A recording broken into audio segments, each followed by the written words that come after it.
All right, you welcome back.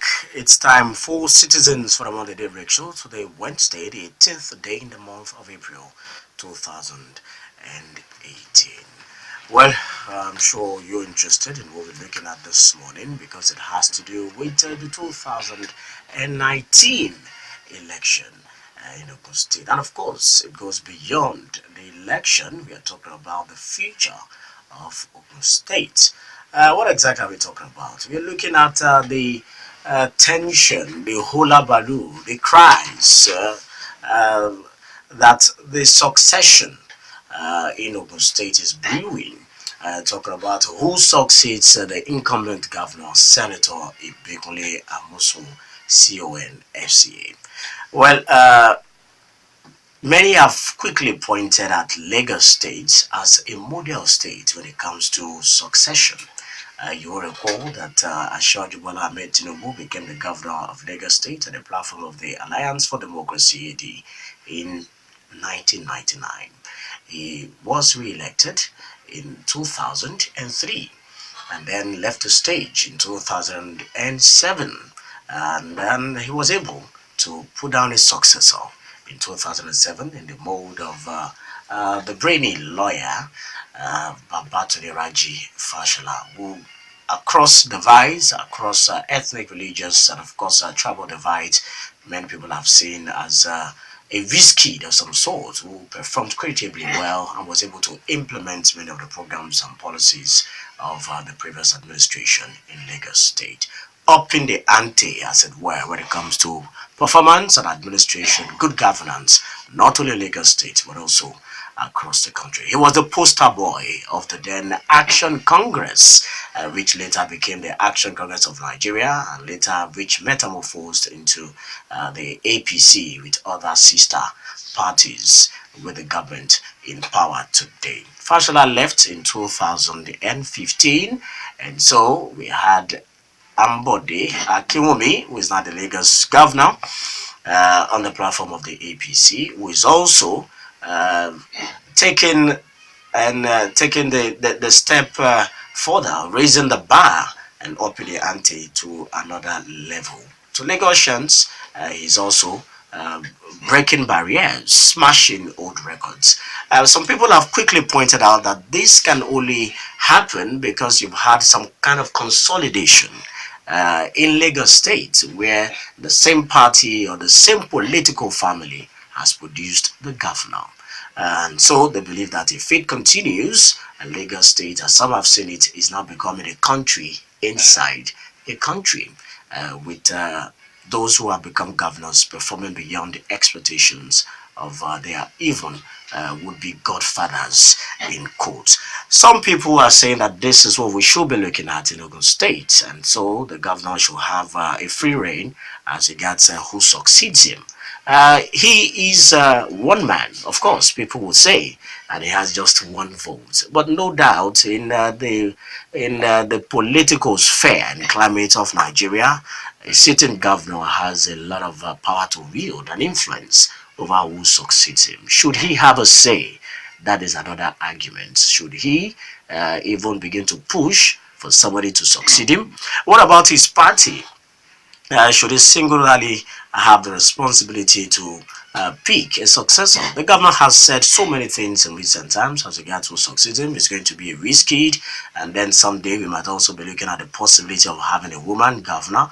Well, he's not talking about 2019. He was only saying that if you don't look at that possibility in 2019, sometime in the future, you might be looking at a woman governor becoming the governor. He has talked about we should not allow aliens or what do you call it, to take over or tokumbo or tajobo to actually become the governor. He's actually saying that we want people who are homegrown, who will have their track records, who will know their families, who we can easily say that this is what they have done. These are the antecedents, these are the achievements, either individually or collectively, when we talk about their family. And that should be what we should be looking at. But really, what exactly is the place succession plays when it comes to driving good governance, when it comes to performance, when it comes to delivering dividends of democracy to the people who they are elected to serve? Does it have a major role to play? And why is there tension as regards who gets what, especially when there is division in virtually all the parties now in the state and also across the country? That is what we'll be looking at this morning. We'll try to puncture many of these arguments and, of course, look at what it is. I'm sure Chienye is so happy when the governor mentioned the possibility of a woman governor. Oh, why not in 2019? Why 2029? Well, I don't know how why to answer. come after? I don't know how to answer that, but you and I know that the reality is on ground. After right all, now. we have tried the males all the while, so maybe we should have a fresh hand, a new hand, make it a female. but I think the women folk should actually be proud of themselves with the way you've actually successively handled the finance ministry of the country. Successively, you've had the ministers of finance, and they've done creditably well. No matter what you want to say about the past minister of finance and coordinating minister for the economy, and even the incumbent Mrs. Chienye who actually put a state under the incumbent governor here as commissioner for finance, they've actually made a mark, and of course, posterity will judge them. So that is not to say that women cannot do it. I believe they can do it. Sometime in the future, when we are ripe for it, when we are more matured to look at issues without looking at the gender, without looking at the ethnicity, without looking at the ethnic origin, rather, without looking at the tribe, without looking at the religious belief, then we'll begin to see things more clearly. We have in the studio Dr. Kunle Ashimi, parliamentarian, a friend of the house, and of course, though he's trained by to be a doctor, but he's very passionate about Nigeria, about this country, and of course, he's a social commentator and public affairs analyst. You're welcome to the Daybreak Show, Dr. Thank you very much. You're welcome. Right, let us start from the basics. So let's look at good governance vis-a-vis efficient service delivery, delivering dividends of democracy, and the role succession plays. Yes, thank you very much, Tobi. Thank you, Chienye. The basic problem we have in Nigeria is that a lot of people seek power for the sake of power, not because they have anything much to deliver. Well, some people would quickly want to add that they seek power for their own sake to gain whatever it is that they gain from there. That be it, everybody knows, as citizens, we know what we expect of government, and we can judge them by what we get, and we can say that we are getting a good deal. Now, in terms of governance, as it is, apart from the delivery, the physical delivery of services, goods, a lot of things that you can use to measure how good a government has been. There's also how they affect our psyche by their behaviors, by their activities, by their utterances. That also is one area that we need to look at. A lot of governors, a lot of presidents have failed in this area, that they don't understand that in the conduct of the business of the state, it goes beyond what you do. A lot of things about what you say also matter. Now, I'm sure that the debate about whether one government is better than the other will take a whole day, but we would look straight at succession. It is not okay to just look at succession alone, but we also understand that there's another term, replacement. Now, when the reason why you have a deputy in the first place is not just to assist in the day-to-day activity or the running of government, there's also a silent thing. In case something happens to the number one man, the number two man should be able to take over. Okay, in that place we're talking of a replacement. We have come to such a situation in this country when we had the late President Umar Yar'Adua as president, and then the next natural thing was for him to be replaced by the vice president at that time, and you know all the things that played out. Now, some people would want to say, okay, even while this person was alive, you had a vice president. What were the reasons why, when you are going away, you never really officially hand over governance? There are things that could be responsible for that. One, you doubt the loyalty of this person, or you doubt the competence of this person. So it is important in choosing deputies that you understand that replacement could be an issue. Now we then go to the last one, which is succession. That is, at the end of the tenure of office, somebody has to come in again. Now, why should leaders be interested in who succeeds them? Yes, there are three basic reasons plus one. And that plus one is that there are certain governments, there are certain systems that thrive on ideology. And you would rather want somebody who believes in the same ideology to succeed you. You would find in some countries in Europe now, a lot of Europe is going rightist. And so when somebody who is a leftist realizes that somebody who is a rightist is likely to take over from it, does everything to make sure that the leftist ideology does not die and start working towards getting the leftists to come into power. It's not about any other thing. Now, on the other side is that on our own side, that's why I said plus one. Basically, on our own side, one, if you are a governor, a president, or a leader in whatever sense, and you have done so creditably well, you have a long-term plan that you know that the normal system will not allow you to carry through. For example, if as a governor I've done a 25-year plan for my state, and I'm only allowed 8 years, I will be interested in somebody who will continue with that plan for development. In other words, somebody who will continue to propagate these good deeds. On the other side, for the second reason, which is more rampant as we have seen in cases in the past and possibly currently, is that some of these leaders are looking for people who will cover their tracks. So they are interested in who succeed them because they want somebody who will cover their tracks for all the misdeeds that they have done. Now, we have also come in the history of this country where you will get a leader who wants the person to succeed him to be a failure. Okay, somebody who is incompetent, such that he will be the only one referenced for years to come. He has done well, or she has done very well, done a lot of laudable things, but would not want, because naturally history will start forgetting you little by little, but you don't want that. So you bring in people, or you're interested more in people who would not do as much as you have done. And so you continue to stand out To for undermine ages. them. So those are the three basic reasons that we have seen. Now, unfortunately, again, you see, our people themselves they play into the hands of politicians. Okay, Dr. Ashimi, before we get to the people, let's look at these three important reasons that you have given. These are important factors, but can I quickly ask you, do you think there is a very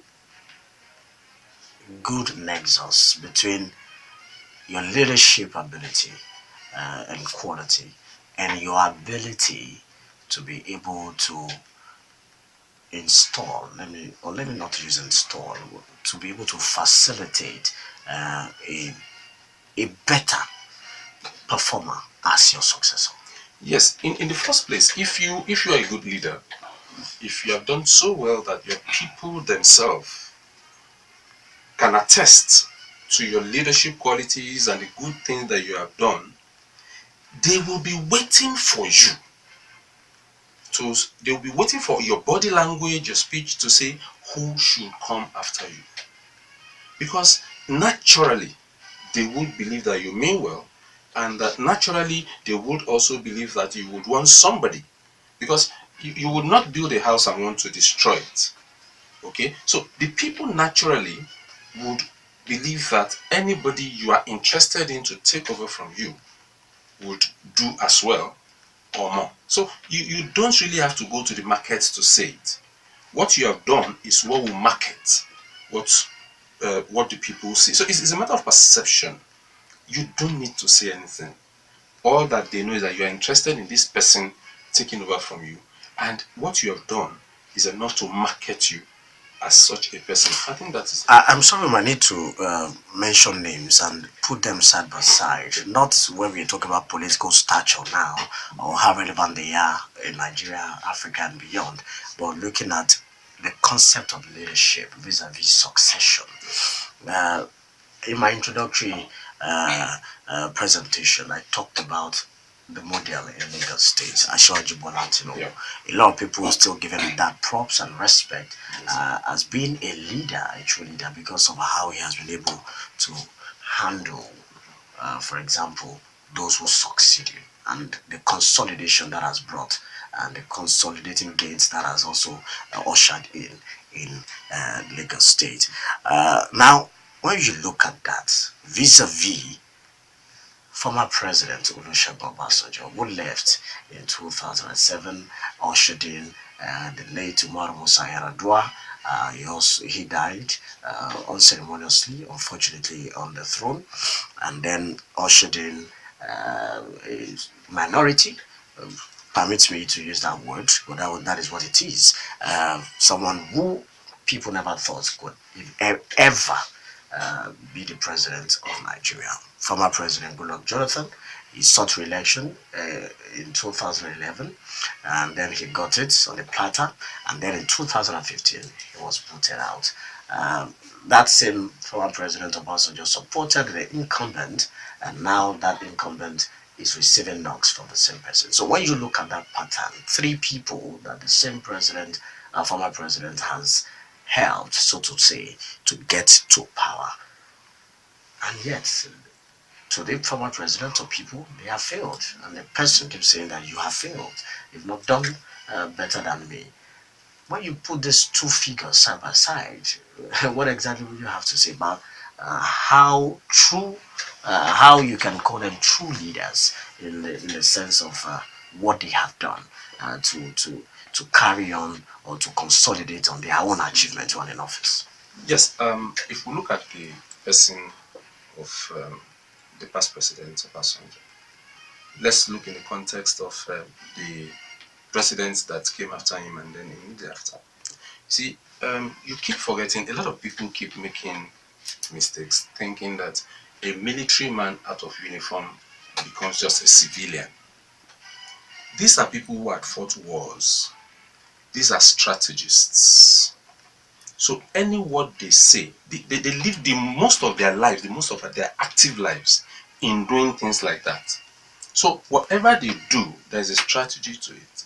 Let's take the president that came after him. Who was he before he became president? He was governor of Katsina State.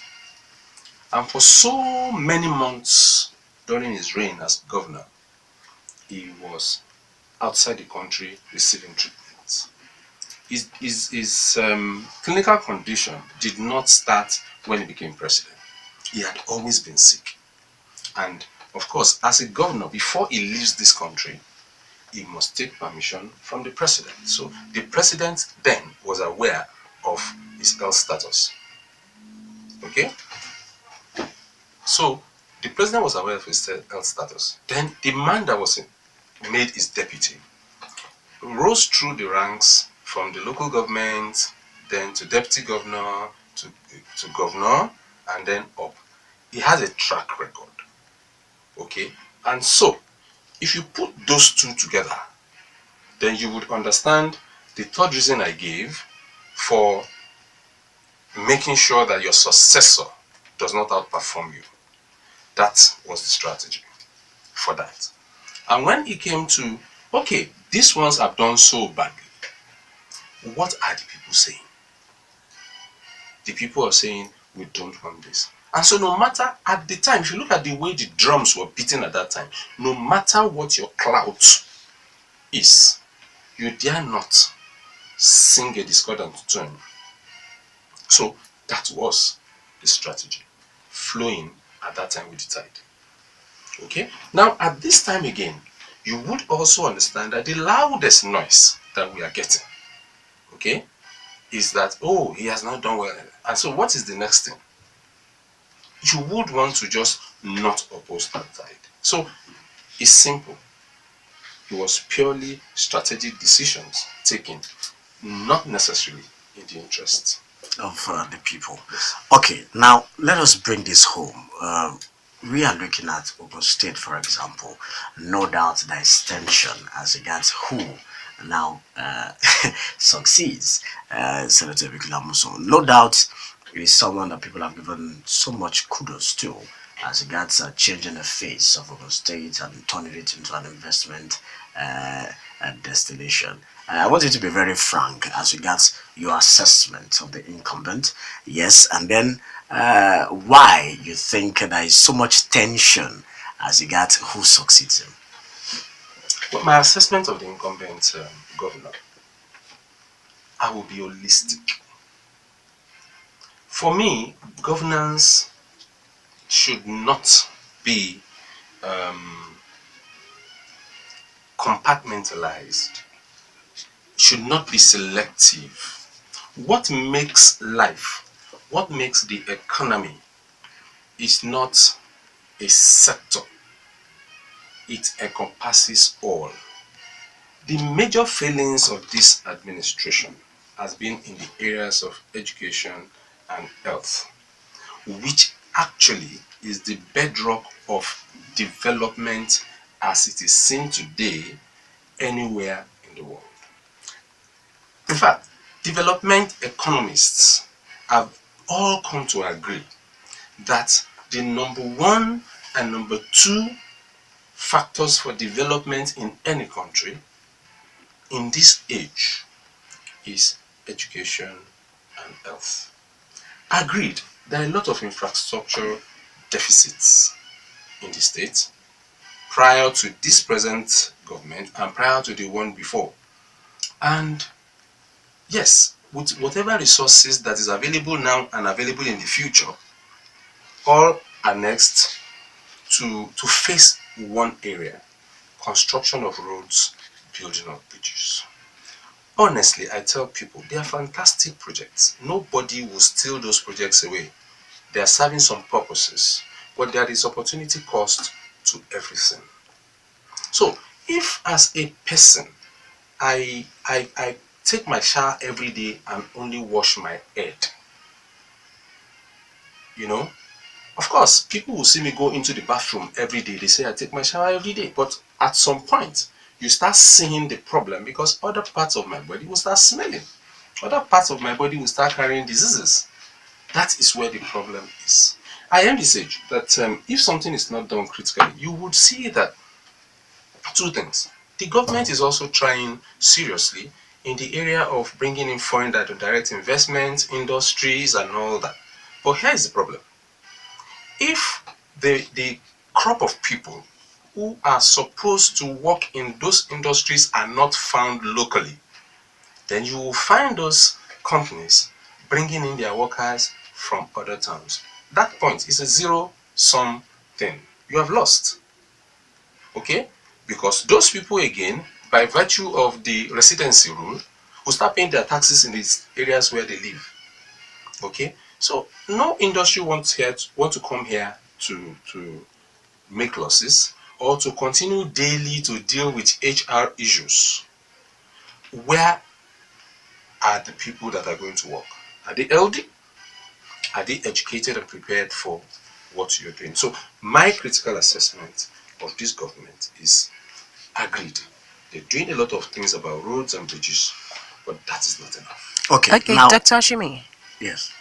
Constitutionally or morally, it's still about Ogun 2019. Yes. Does the governor have the power to appoint who succeeds him?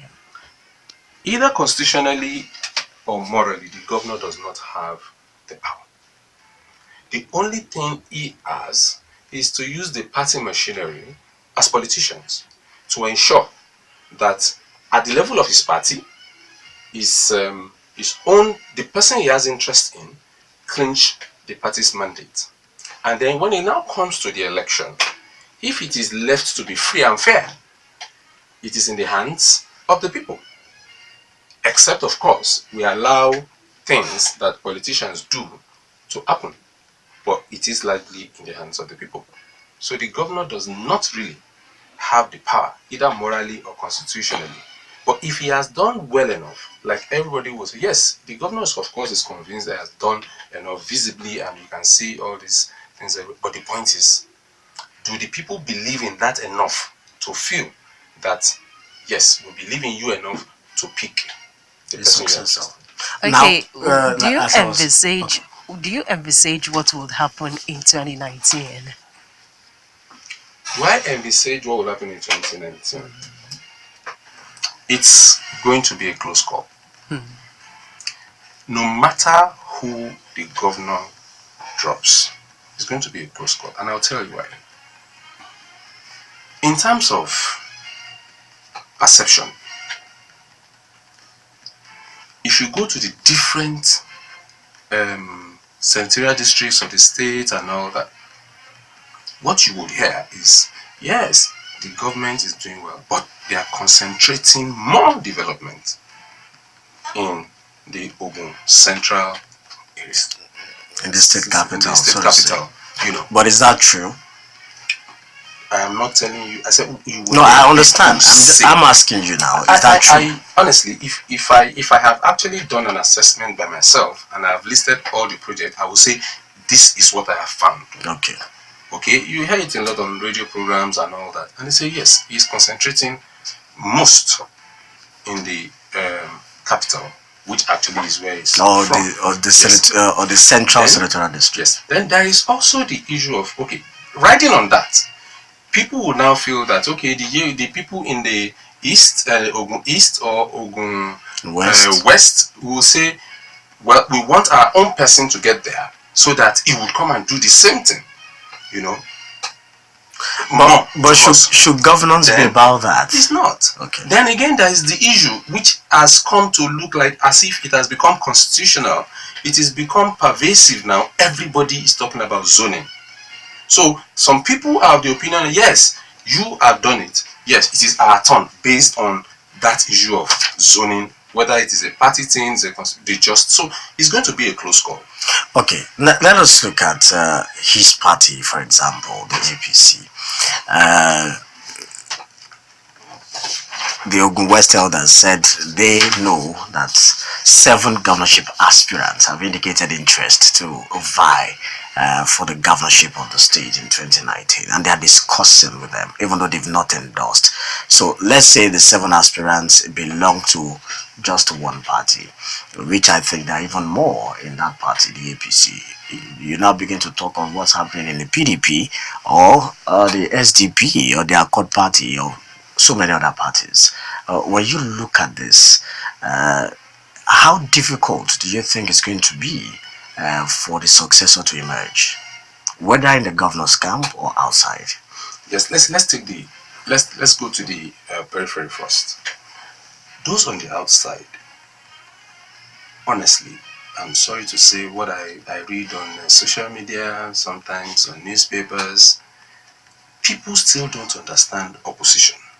So by virtue of that, a lot of them actually have just been waiting for some auspicious moments to make noises. Some consistently would say some things. Whether the people believe it or not is another issue. Whether the people see that complaint as reasonable or not is another issue. But the people will continue to take you seriously if you say, oh, this governor has not done well here. If it was us, we would have done this, we would have done this, and people will wait and say, okay, these people would have been better anyway. So you have not been building that consciousness in the people. So as it is, the people themselves are not seeing you. You are invincible, so to say. And those that are supposed to now be visible, like the PDP, the only thing you hear about them in the news is one faction this, one faction that, this court today, that one today. And I'm not sure that this is where the people would want to just go easily, a divided house. Well, the other one that seemed to also be a little bit loud is the LP. Well, the LP also have not been acting like opposition. They have just been acting like 2 people fighting, or I just must say something bad about you. Everything you do, I must say something bad. As an opposition, there are times when you actually say kudos to those in power, and people will start taking you seriously that it's not about a fight. Okay, now we now go inside the party itself. You have serving commissioners in the current dispensation.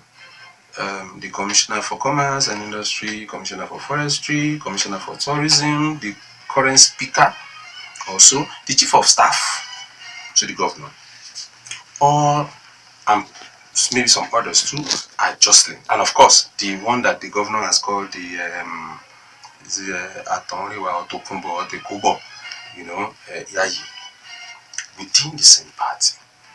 And you see, they are not doing it in such a way that people would want to see it as intellectual discourse. It is becoming like a war, and people are watching. And people would ask, what exactly do these people see in there that they must go to this length to fight themselves because they get there? So people will sit back and start asking themselves.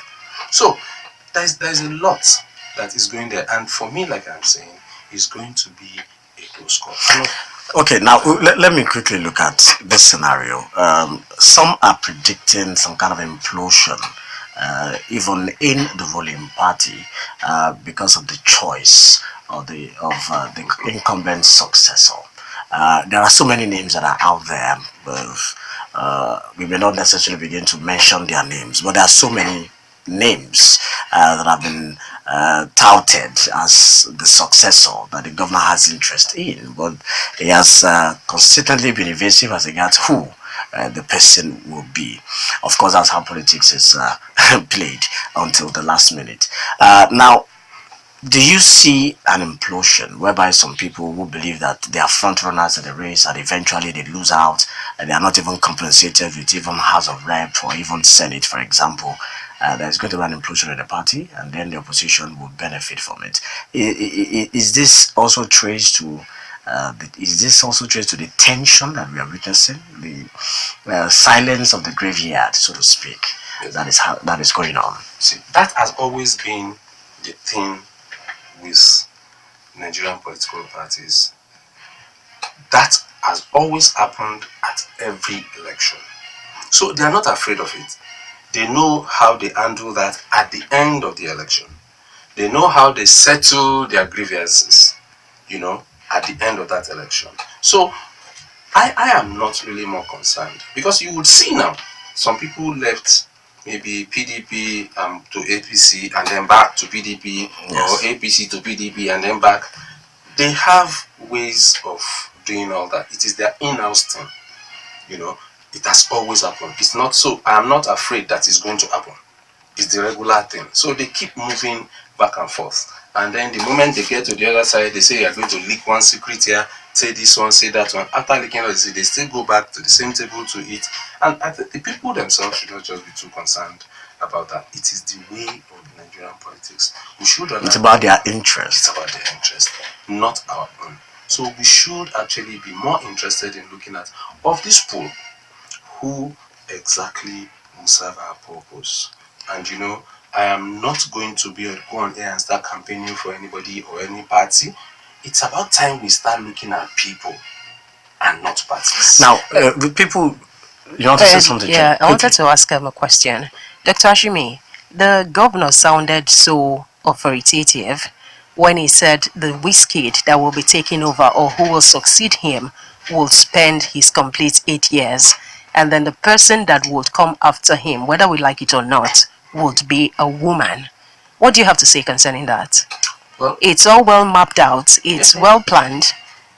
But unfortunately, he's not going to do the thumb printing, But you remember that PDP still has about a deficit of about 44 years now, because they were very authoritative. They were 100% sure.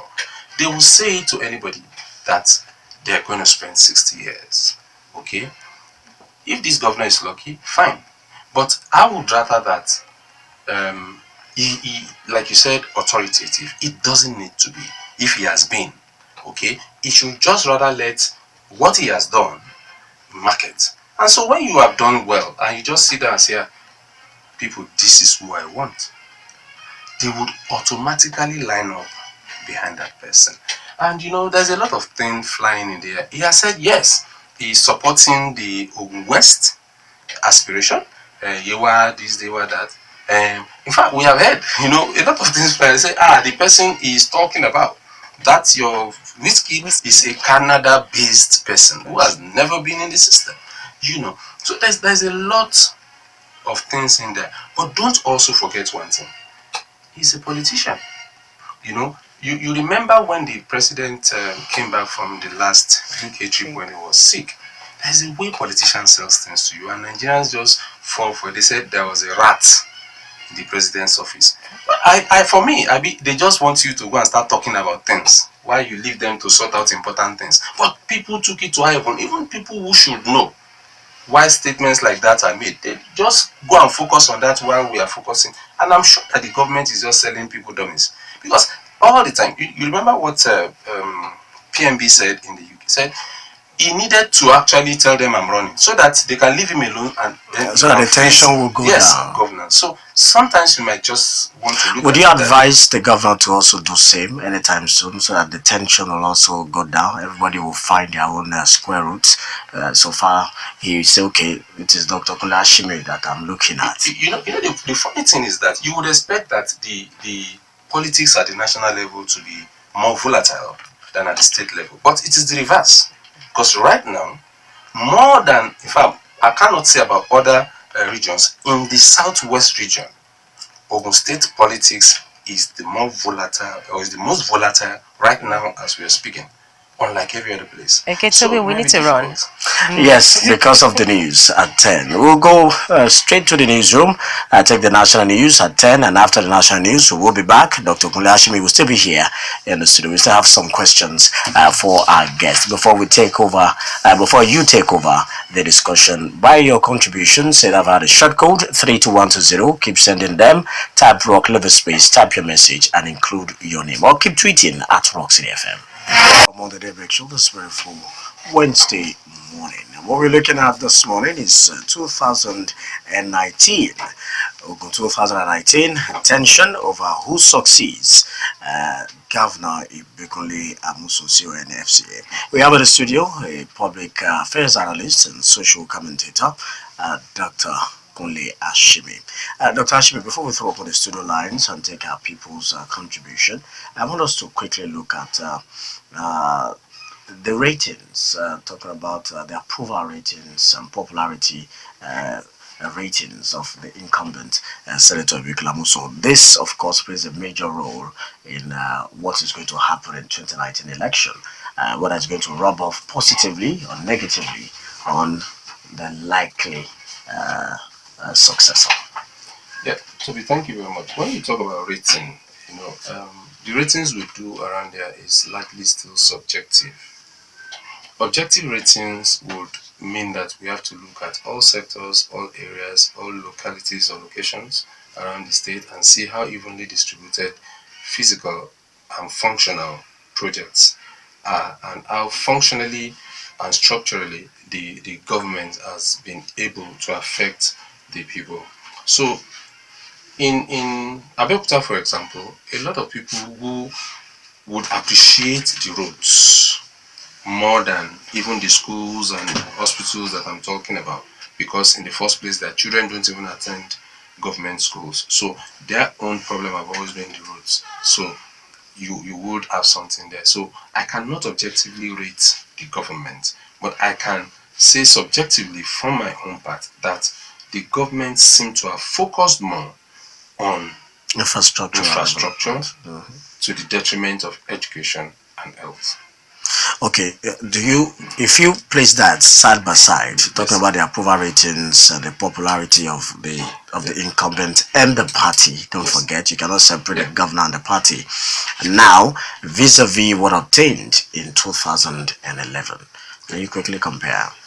Okay, now one of the things about these parties or these elections is that the government before this one, as of 2011, had issues that were so they were so blown up everywhere, and that issue I would want to say was the albatross of that administration was the issue of rampant violence around the state.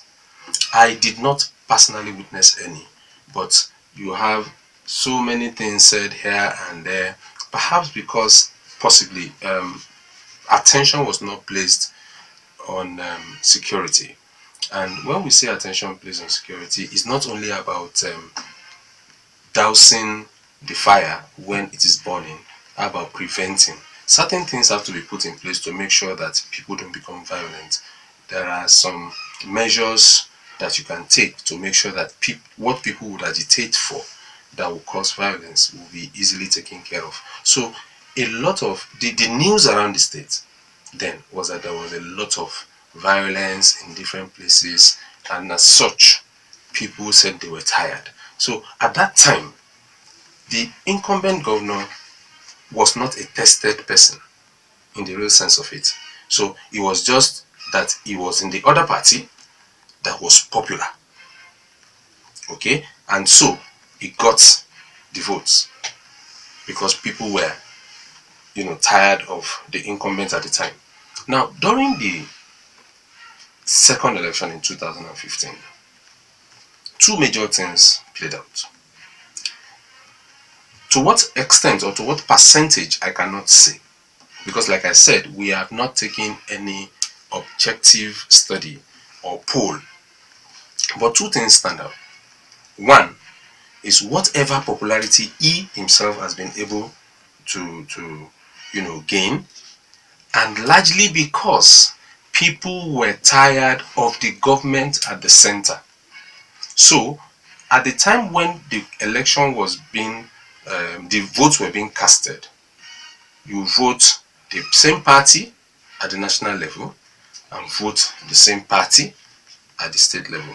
So in other words, that just rubbed off on the governor. So match that together. He of course has his own popularity, but also the other thing that helped was that he belonged to the party of a popular candidate whom people believe would do better than the man at the center. So those were the things.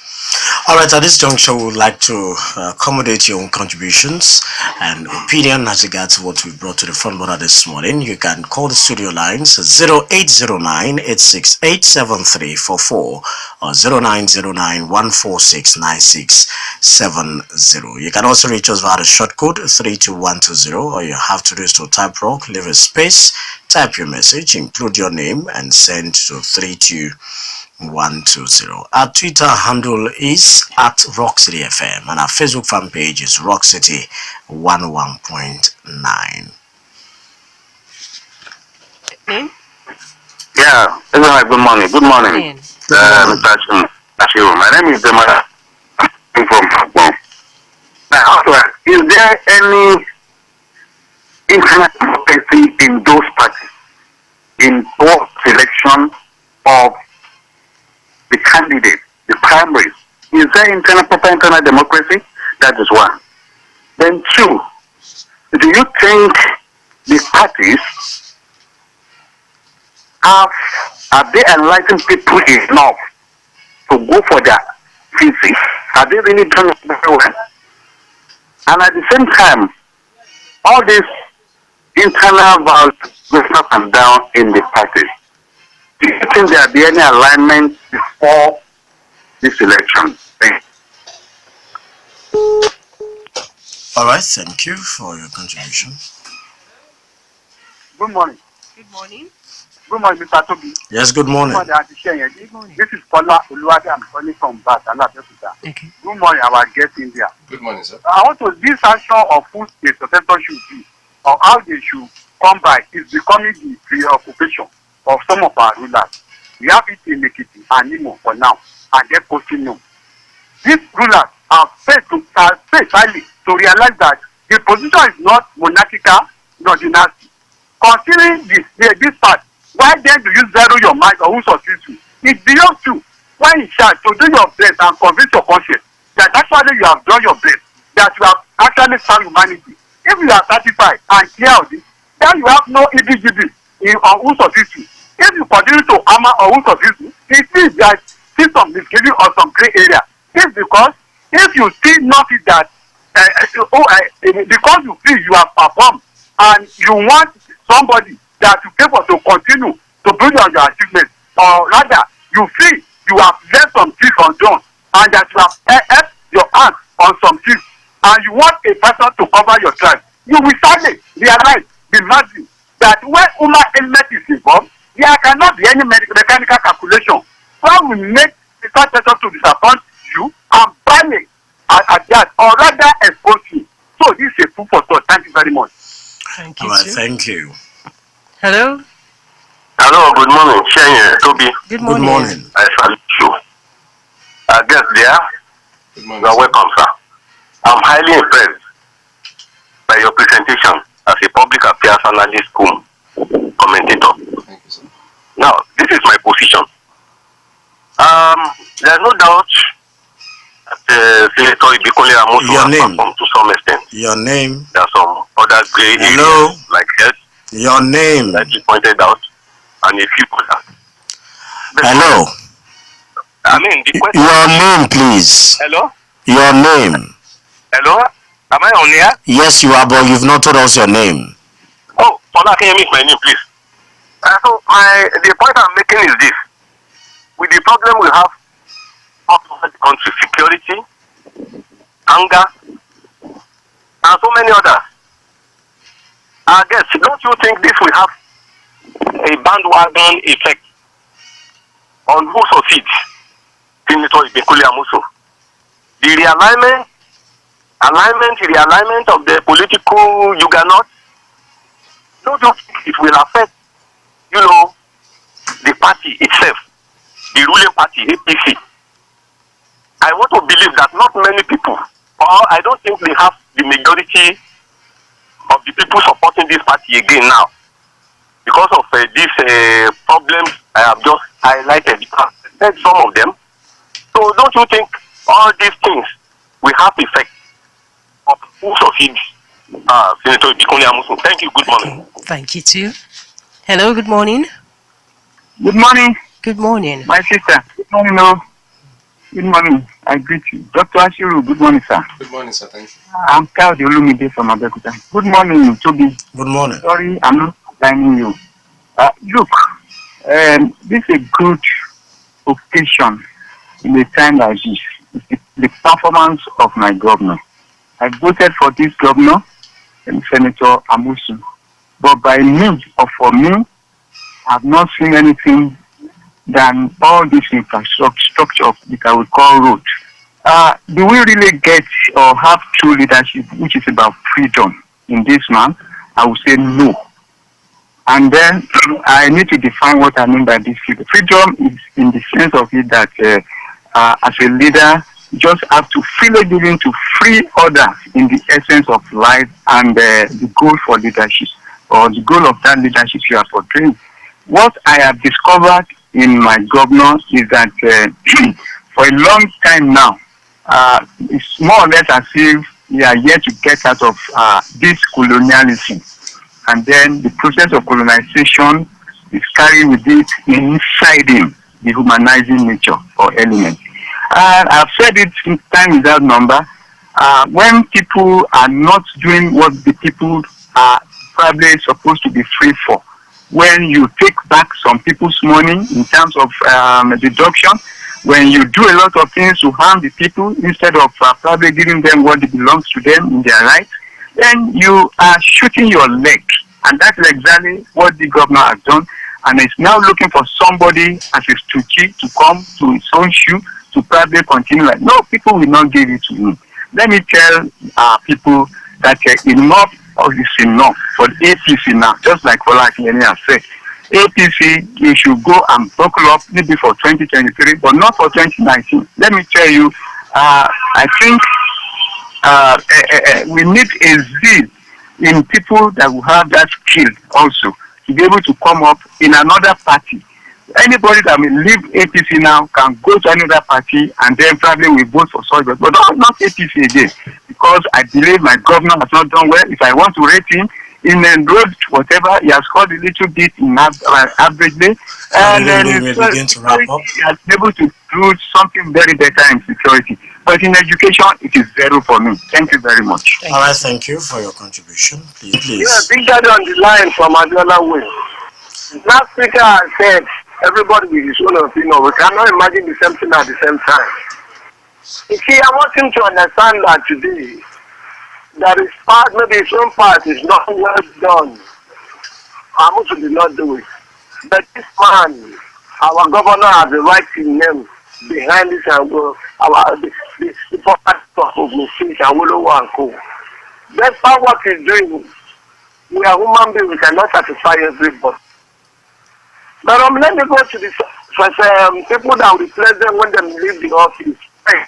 It's not wise. This is not a kindred shift or what like maybe your past palace that he said it's my first son or whatever. The governor that is here quite alright. He could have choose somebody that is good for him. Whereas maybe he's tired of that party that make us vote another party thing. So if you look at what's happening in Imo State today, you know it's something shameful. Someone going maybe giving the sister one commissioner award and taking the in-law. Probably the son will take another seat. I'm not supporting that. Maybe someone in the say, please give him some protection that will make the world what he has. And he's still doing it today. God help Nigeria. All right, God bless you too. Thank you for your contribution. Let's start now. Then we'll take. Okay, let me quickly add this tweet. So you just noted that you take them alongside the calls. And Egwuonwu says, I agree with Dr. Ashimi that Senator Ibikunle Amosun does not have the constitutional and moral rights to install next governor. It is the people's mandate above any individual. Muiwa Shoyemi says, Federal Special Anti-Robbery Squad at Moore Junction, Ashiro in Abeokuta to be precise, creating a lot of traffic there, stopping vehicles anyhow. Their mission is not known. Alright, Abbe Fagwemi says, I pray for Ogun State to continue to move forward before and after 2019. So Rakat Abiodun says, Senator Ibikunle Amosun has done his best. Kudos to him. So the next person coming on the seat should be decided by the people and not anybody.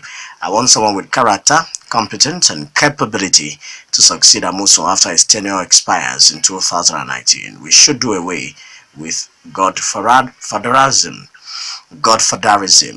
Alright, Yemi Da Vinci says, I agree totally with Dr. Ashimi's submissions this morning. Good schools and functional healthcare services are also part of infrastructure, not only bridges and roads. More tweets, Rakat Abiodun says, Governor Musa has even posited who to rule us for the next 16 years, and I begin to wonder if he's going to be the next INEC chairman. Let him go and allow the people of Ogun State to decide who becomes the next governor. Abbe Fagwemi says, the view of having a godfatherism in politics haven't shown that many Nigerian citizens are not getting it right. It is do your best and leave the rest. Adedayo Adeyemi says, our guest has said all that I have in mind. I want the governor to know that we are not slaves that can be controlled anyhow. APC is getting it wrong. Nicholas Anozie says, our political leaders have reduced our democracy to a pitiable brand from Imo, Ogun, Ekiti, Eol. We see leaders determining their successors rather than the people choosing. Your reaction quickly, Dr. Ashimi. Yes, one of the things that you would see coming down is that everybody has their own opinion, and so we see things differently. So let me just quickly say to Demola from Magma, yes, there are systems laid down in every party. They have their own internal democratic structures for, selecting or electing who would represent them in any election. So it's just that we have ways of circumventing these processes. And of course, any political party that is going to go out to start telling people to pick up their voters card will be a party that knows that those voters card will be used to vote for them. So you would rather find that the people shouting that people should go and take their voters card are INEC and some non-governmental organizations who are hammering on it. But anybody who is sure of himself, will also go out to say people should pick up their cards because he knows they will use it to vote for him. So yes, a lot of people have also pointed out that it's not a monarchy. So people should leave, the governor should leave the people to choose. But like I said earlier, if I am the governor and I have done very well, I will be interested in who succeeds me. I will try my best to make sure that somebody coming after me will not come and destroy what I have done. But what I would not want to be is the one that would make sure that anybody coming after me does not do well. But because as a matter of fact, one of the reasons why I respect Tinubu so much, no matter what anybody wants to think, no matter any other thing I feel about him, but in this regard, that he identified talents, he identified good people, he identified people who can actually do things better than himself, and he put them in place without being afraid that they will eclipse him.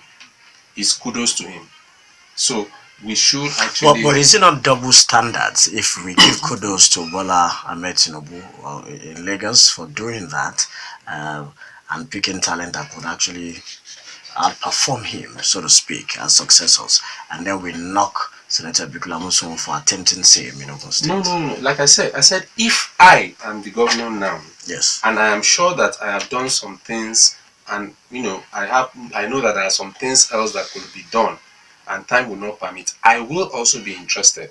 But it's not that I will now go all out and start fighting. I would enhance the chances in legal, moral ways, and if like I said, if the things I have done are good enough, the people will be waiting for my body language.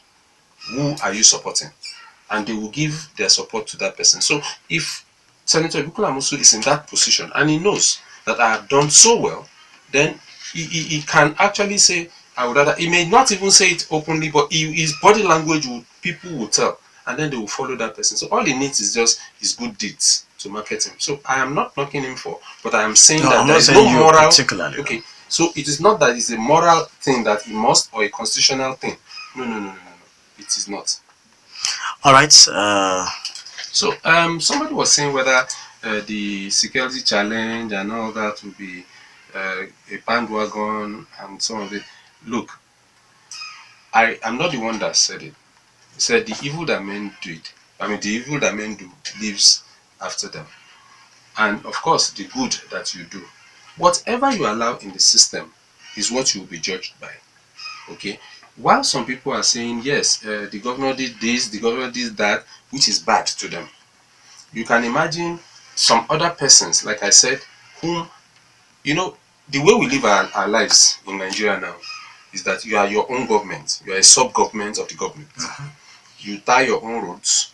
You take your children to a private school. You make your own water. You do this. But you may be able to do all other things. But road is difficult for you to do. And then, while you live in a place where you are taking your children to private school, bypassing about 20 public schools, and then you are able to dig your own borehole, you are able to generate your own electricity, and somebody now comes and do road for you. To you, yes, that caps it all. So people will judge you by different things, by their own depending on their needs. So everybody will judge this administration differently, But for some of us who are just looking holistically, then we can say that he has done very well in these areas. He has not done well at all in these areas. So, and those are the things that people will judge him by. All right, let's take more of the calls. Good morning, Tobi. Yes, good morning. Good morning, our guest, Dr. Ashimi. Good morning, sir. Yes, my name is Tobi. I'm calling from Ibikunle. Go on. Honestly, this morning, Dr. Ashimi, you have really made my day. Thank you. Yeah. You see, Yorubas will say, God of relation. Try to do the needful, but presenting just one candidate. So, by saying that he will not be interested, and there will not be interest or review, there is no positions will go at all lengths to make sure that if intentions are not, not the other of the day. So also people with interest. Some people can say, might say that it's not doing well in the academic sector. Hello? Good morning. Good morning. Good morning. Good morning, Chair. Good morning, Dr. Ashimi. Good morning, sir. Yes. My name is Dr. Uncle from Ashura. I hope you can hear me now. Yes, we can hear you. Well, I think we should take a bit of lesson from what is happening in the mother of democracy, America. Because people were not interested who was going to succeed Obama. We see what is happening in America now. Is that what we want in Ogun State? Because we don't like Amosun. Is that what we want? Well, let us say in my language, you say, you look at how his hair and you follow it. What are we talking about? Don't forget, this man has never said, I'm going to impose anybody. He has the right to say, if this is going to rule for how many years. He has the right to say, I'm going to. But we will vote. But for goodness sake, he has the right to say that. He has the right to say that. So people should not say he has no right to say that. Number two, I want to think of something. Okay. We're talking of education and health that he has not done well. He is concentrating on infrastructure. I want to put on that. Can you have health without infrastructure? Can you have education without infrastructure? When you talk of education and economy, I'm not talking about develop your health system. They assume that you have electricity. They assume you have light. They assume you have roads. They assume your telephone is working. They are basic assumptions. Can we assume that in Nigeria or in Ogun State? The answer is no. I wonder why people don't see what infrastructure means. It is number one. I don't care what the developed economy is saying in Asia or in India, because they have infrastructure. We don't have infrastructure. You cannot talk of that. You work with us in FMC. When the time you work, when there is no water, do you work? Is that not part of infrastructure? When you don't have enough water, is that not infrastructure they're talking of? So people should be very careful how they criticize it. I think that everybody has the right. I rate infrastructure as number one. It doesn't matter whether I take my child to private school or not. Infrastructure is number one. Then you can all other things. You can't have you can't. It's not impossible. Please, for goodness sake, when I want to criticize, let us see the right perspective. Who becomes the next governor? I want the man to decide who becomes the next governor. First, they don't come and ruin highway. I don't want them to come and ruin our road. They can't make. We want someone who can maintain this infrastructure so that we don't go back to square one. That is what I want. Thank you very much. All right, thank you. Let's take maybe two more calls. Hello. Hello. Hello, good morning. Yes, good morning. My name is Demola. Yeah, Dr. Ashimi, thanks for a good submission. Now, infrastructure or no infrastructure, all the parties have their manifestos. They have all what they promise when they come for campaign from every corner. I'm going to do this for you, I'm going to do this for you. Do they say they will concentrate on only infrastructure? All the schools built, all the schools built up and down. I didn't always say this now. Do they repair all our old schools? The modern schools they are building up and down, how many do they put into use? Don't we have right to sue them? Don't we have right to call them to order? Potentially with judges and every one of us. Thank you. All right, thank you. Hello. Hello. Yes, good morning. Good morning. Solomon. All right, Solomon.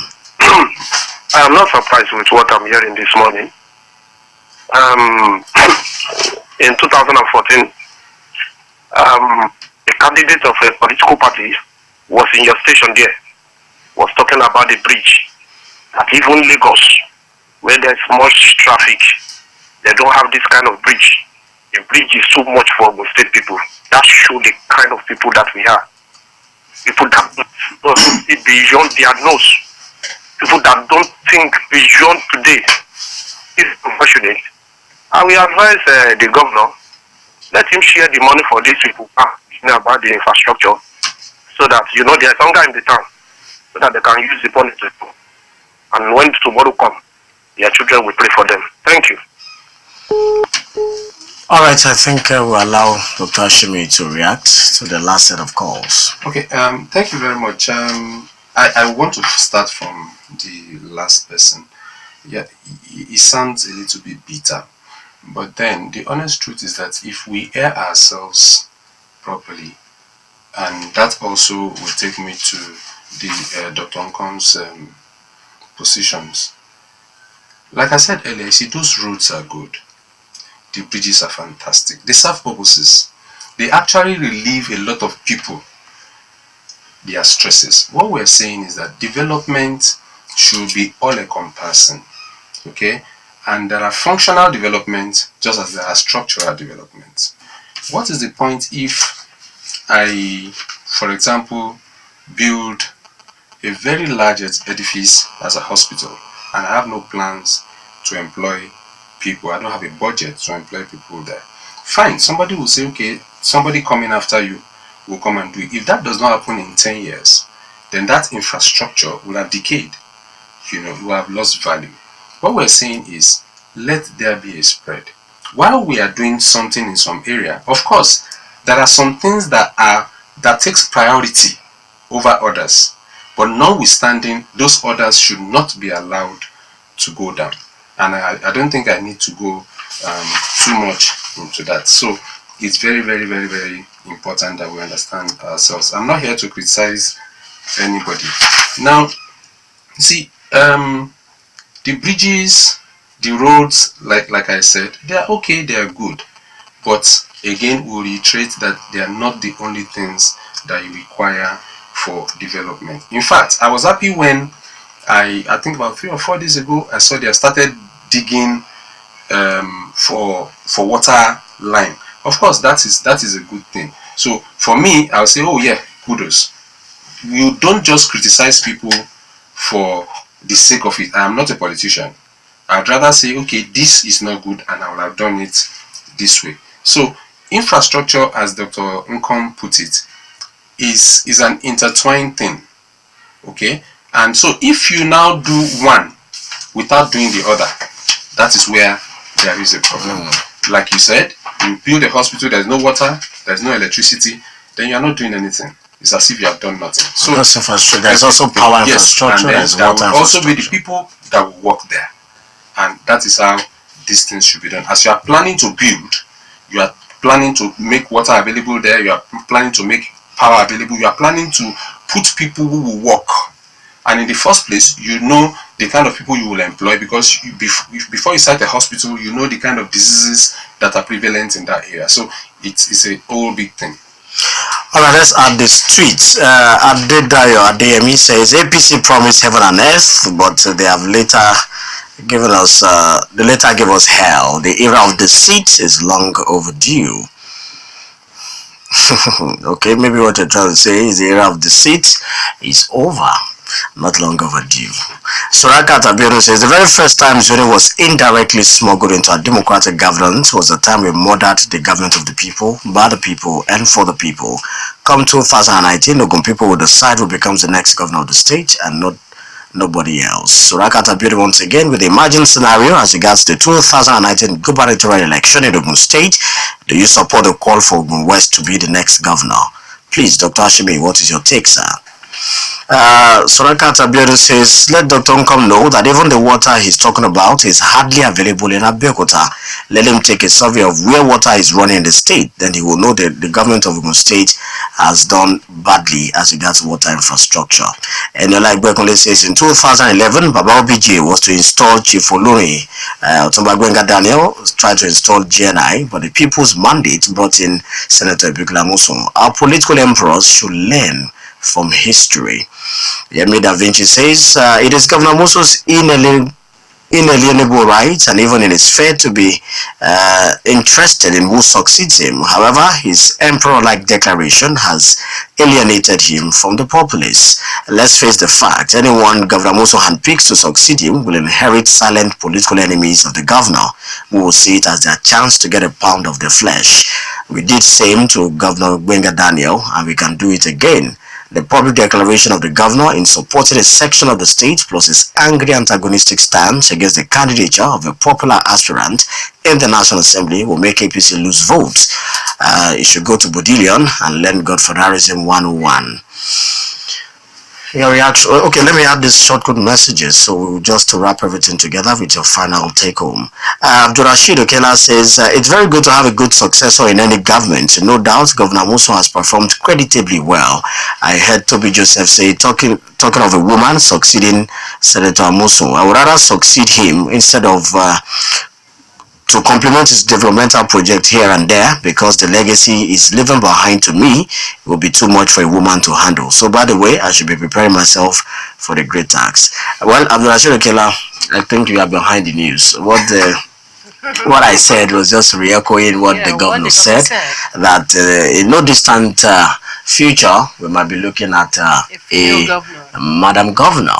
Alright, that is exactly what it is. Abdulhakim Odulami says President Buhari has not disappointed majority of Nigerians, but only disappointed most PDP members and those who benefited from their bad governance. They are only the people that are always opposing PMB whenever an issue like this comes up. And this one says, sir, are you indirectly saying that Chief Obasanjo knew that Yaradua was going to die? If yes, then I disagree with you. From a little experience, Obasanjo picked Yaradua to succeed him as a way to pay back his elder brother, which both of them served jail terms when he was in prison. Ekechukwu Lisa sent in that one. Abdulhakim Odulami says, Governor Amosun has vision and mission. He has laid solid foundation for Ogun State to grow socioeconomically and politically. His critics can testify to this. He needs not complete all the projects he has started. They are laudable projects and cannot be abandoned like former administration's projects. Some of the projects started by Tinubu is still going on in Lagos State, and Ogun State people need somebody who will continue this laudable project. I looked at it as Ogun State has was just created in 2015. If people see it as the governor's focused more attention on infrastructure, it may be true because it is physical for 100% people to see. Not that other things like education, health, etc. were not touched. We Nigerians like immediate solution to what has not been in existence for a very long time. If somebody say education is zero, where are they when Governor Amosun first bought textbooks for the school children? That's coming from Abiodun from Elega.